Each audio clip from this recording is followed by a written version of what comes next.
Tonight, we begin in Dunmore, Pennsylvania, a small coal town shadowed by its past. In the summer of 1998, a single phone call would expose a nightmare lurking in its woods, a cult, a murder, and a hum that still echoes today.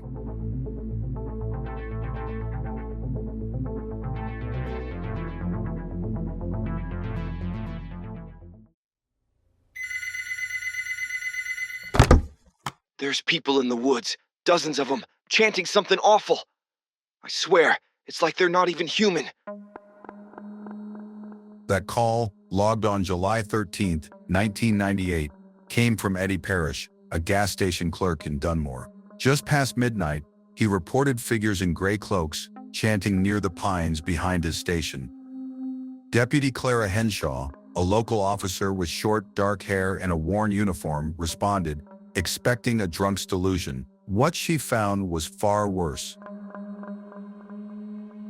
In a clearing 2 miles from town, Henshaw discovered 30 individuals in gray cloaks, swaying around a low fire. At their center lay Maureen Tate, 42, Dunmore's librarian, known for her cardigans and quiet demeanor, strangled, her neck bruised purple, eyes wide open. The coroner's report, dated July 14th, confirmed death by manual strangulation 6 hours prior, with no drugs in her system, just a trace of yellow dust in her lungs, dismissed as pollen. But the cult didn't flee.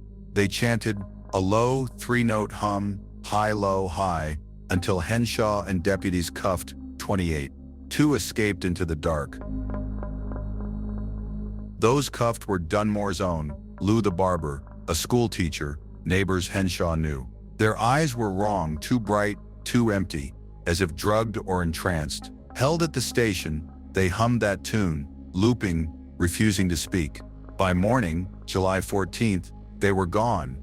Cells empty, no locks broken, no guards bribed. A single gray thread lay on the concrete floor, caught in flickering light, the only clue to their escape. Impossible, I said. But that thread, that hum, it's stuck in my head. Something's down there in the mines. Dunmore didn't sleep after. Residents reported shadows flickering in the woods, whispers from storm drains.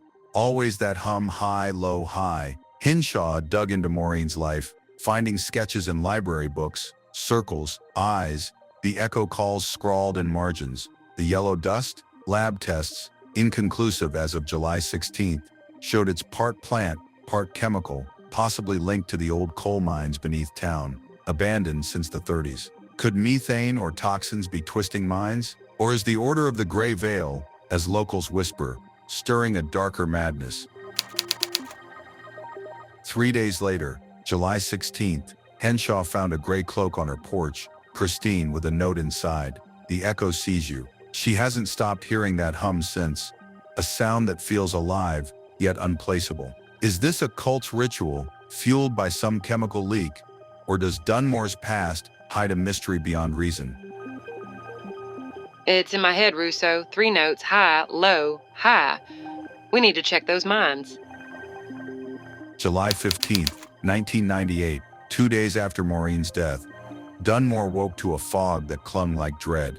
Deputy Clara Henshaw, her short, dark hair tousled from stress, her faded olive-green uniform creased, couldn't escape that hum. Sheriff Dan Russo, gruff and chain-smoking in his rumpled brown leather jacket, met her at the station, staring at the gray thread left by the vanished cult. "It's the mines," he muttered, flicking ash. Dunmore sits atop 80 miles of coal tunnels, shuttered since the 30s, prone to methane leaks, and worse, as Russo suspected after the 1947 collapse that killed 12. Russo pointed to Shaft 7, a mile from Maureen's clearing, sealed after that collapse. An elderly resident, Agnes Peake, frail at 83, told Henshaw of gray-cloaked figures chanting there in 1947. Same hum, same cloaks. Her yellowed photo showed 12 miners, a gray smudge behind them, camera flaw, or something more. Henshaw's investigation deepened, linking Maureen's sketches, circles, eyes, the echo calls, to the dust in her lungs, still unnamed by labs, as of July 17th. They chanted by the pit, gray robes flappin'. Same hum I hear now. high, low, high. It never left. Henshaw tested Dunmore's water. Creek samples showed an amber sheen. Bitter, wrong. Ellen Voss, a botanist in a lab coat with sharp eyes, analyzed it. Traces of a chemical, part pesticide, part plant, possibly from the mines. By July 17th, the hum spread. Children hummed it at recess, unprompted, while Tim Reese, a wiry gas station clerk, reported gray figures pouring yellow dust into the creek 2 nights before Maureen's death. Gone when he blinked, but the creek's slick residue confirmed it. Someone was dosing Dunmore. That night, July 17th, Henshaw found another gray cloak on her counter. Note inside, "You hear it too." The hum pulsed louder, seeping from drains, tap water, pines, hallucinations, whispers, shadows. Was it methane, a toxin, or the order of the gray veil weaving a delusion? Rousseau's theory held, mines leaking gas could twist minds. But Henshaw felt a hand behind it. It's louder down there, Rousseau. 3 notes shaking the stone. Something's wrong. July 18th, 1998. 5 days after Maureen Tate's murder, Dunmore choked on fear and fog. The hum, 3 notes, high, low, high, rattled windows, seeped from drains, drove folks to clutch their ears. Sheriff Dan Rousseau, gruff and chain-smoking in his rumpled brown leather jacket, called in state geologist Dr. Paul Marek, a wiry man with a smoker's cough. Marek investigated Shaft 7, sealed since the 1947 collapse that killed 12, 3 miles west of town. He emerged 6 hours later, face pale, holding a jar of soil flecked with yellow grit. "It's not methane," he reported. On July 18th, a chemical's venting, volatile, and it's everywhere. Henshaw, her short dark hair tousled from stress, her faded olive green uniform creased, joined Marek's next dive on July 19th. They entered Shaft 7 through a rusted grate, flashlights cutting damp stone. 30 feet down, a chamber revealed crates stamped Keystone Agrisham, yellow dust spilling like ash, gray threads scattered, bone fragments. "Animal," Marek said, in carvings on the walls, spirals, eyes, matching Maureen's sketches. The hum hit them, loud, sharp, blurring Henshaw's vision until Marek dragged her out. That dust, tested by Dr. Ellen Voss in her lab coat with sharp eyes, proved a pesticide mix. Malathion laced with ergot, a hallucinogen, dumped by Penn anthracite in the 50s, now thriving in the mine's damp with fungal spores. Voss traced records. Penn anthracite buried barrels after a failed worker calming experiment, sealed by the 47 collapse. Water seepage, rain, creeks, carried it into Dunmore's aquifer, soil, air, poisoning the town. The hum, the visions, golden streaks, gray shapes were side effects, twisting minds. But Henshaw wasn't convinced it explained the cloaks. She uncovered Henry Voss's journal, Ellen's grandfather's brother, a 47 survivor, scribbled with spirals. "The echo wants out," and a claim of gray shapes chanting underground before the cave-in. His last entry, 1948, "They're back." It's a chemical storm, malathion, ergot, fungal spores. But those carvings, Henry's words, I can't shake it. By July 20th, Dunmore's hallucinations spiked. A teacher saw gray figures in her classroom, gone when she screamed. A child found a bone fragment, carved with an eye, humming those 3 notes. Henshaw found a gray cloak in the clearing, note inside. "The echo knows your name." Her tap water ran yellow, mirror reflecting a shadow. For just a second, enough to doubt. Is it the dust? Or is the order of the gray veil stirring something deeper? Rousseau, it's Tim. Same as Maureen. They're dosing the creek. We're running out of time. July 20th, 1998. Dunmore's hum burrowed deeper. 3 notes, high, low, high, rattling walls, buzzing in pipes. Deputy Clara Henshaw, her short dark hair tousled from stress, her faded olive green uniform creased, replayed Victor Loomis's tape in her kitchen. "They're down there still. I hear 'em." Sheriff Dan Rousseau, gruff and chain-smoking, in his rumpled brown leather jacket, called with grim news.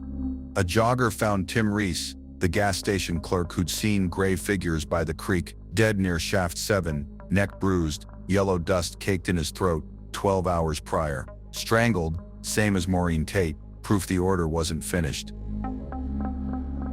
Henshaw and Russo tested the creek Tim mentioned.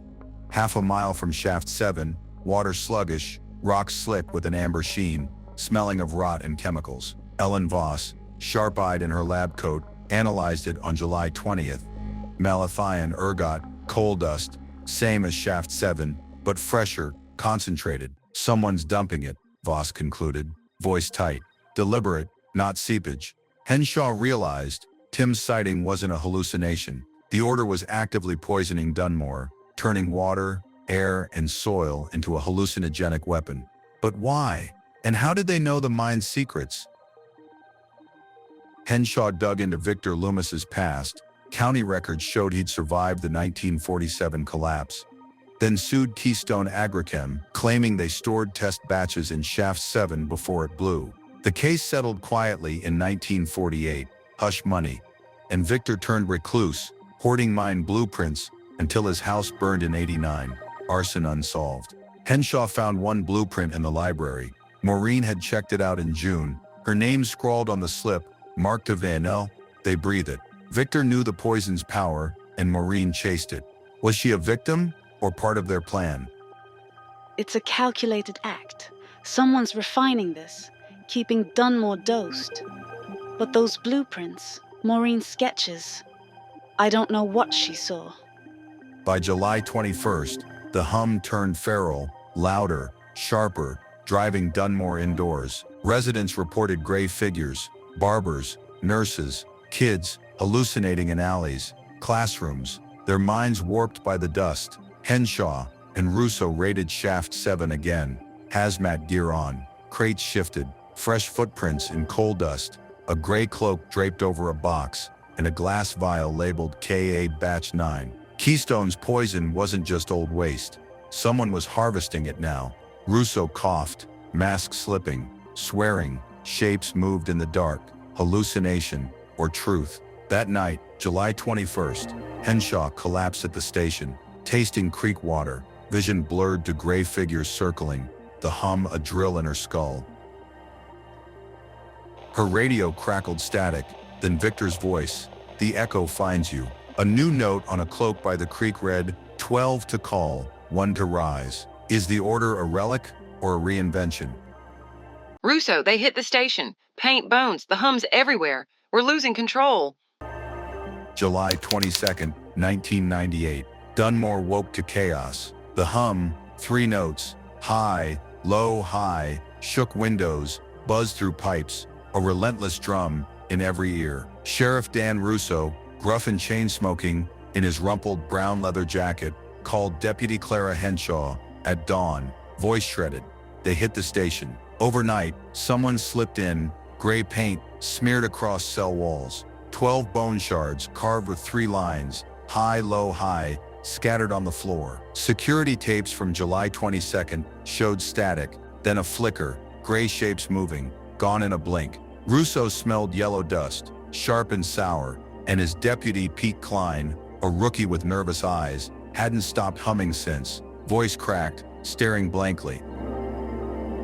Henshaw met Dr. Ellen Voss, sharp-eyed in her lab coat, at Shaft 7, where state crews sealed tunnels with concrete, too late to stop the dust spread. Voss had new findings. The yellow dust wasn't just Penn Anthracite's old batch. It was refined potency doubles, traces of a modern stimulant mixed in. Someone's cooking it, she said on July 22nd, holding a vial from the creek. They're using the mines as a lab. Henshaw's mind raced. Victor Loomis's blueprints, Maureen Tate's sketches, the cult's creek dumping. It wasn't random. The order knew the poison's power, had harvested it since 1947, now perfecting it. Voss coughed, eyes red. I breathed it yesterday, she admitted, voice strained. Saw gray cloaks in my lab. Heard him hum. The drug was consuming them all. Henshaw dug into Victor's list. 12 miners from 1947, 11 dead by 1955, his name untouched. She drove 10 miles out to Mary Klein, Pete's grandmother, 91 and sharp, rocking on her porch. Victor came back. Mary rasped on July 22nd, handing over a photo. Victor in 1948, gray cloak over miner's gear, a sack of yellow dust at his feet. Started it all, she whispered. The order was his. Henshaw's blood froze. Victor wasn't a witness. He was the root, founding the order after the collapse, driven mad by the mine's poison. He hummed it, sketched those eyes, said the grey ones chose him. It's his curse passed down. Back in Dunmore, the hum turned feral, louder, jagged, slicing through the fog, driving residents indoors. Reports flooded the radio on July 22nd. A teacher locked her class, swearing gray figures tapped windows. A farmer found his well water yellow, bubbling like it breathed. Henshaw and Russo raided the creek, caught 3 cloaked shapes, hoods up, scattering into the woods. She chased, lungs burning, and stumbled on a hidden shaft, 10 feet deep, lined with crates of yellow powder, and a tape recorder looping that hum. A gray cloak hung on a branch, note pinned, 12 fall, 1 rises. Russo radioed. They're at shaft 7. The trap was closing, and Henshaw was the bait.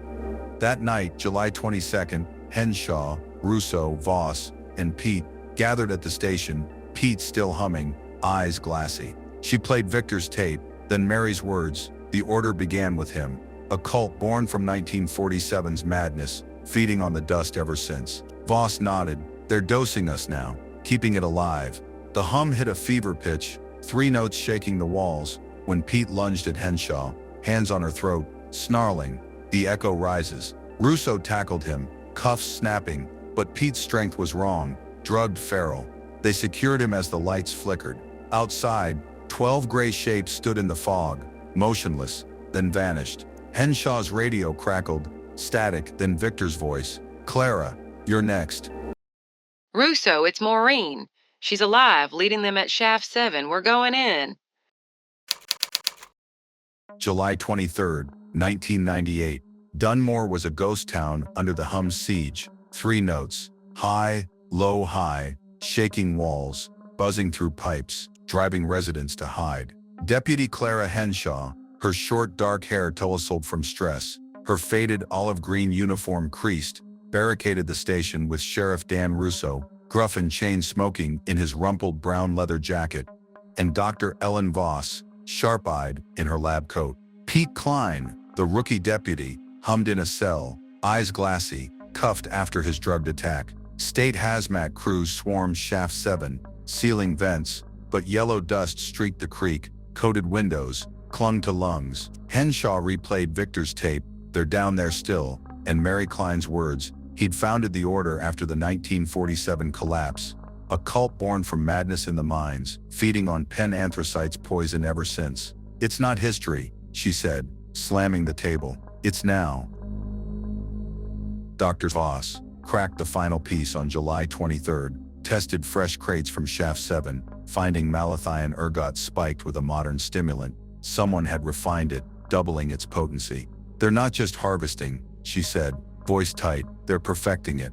Henshaw cross-checked Victor's list, 12 miners, 11 dead, and saw Pete's family tie, his grandmother Mary, connected to Ellen's kin, Henry Voss, Victor's partner in 1947. Ellen froze. Henry was my grandfather's brother, she admitted. Victor's legacy runs in my blood, Russo swore. Then who's running it?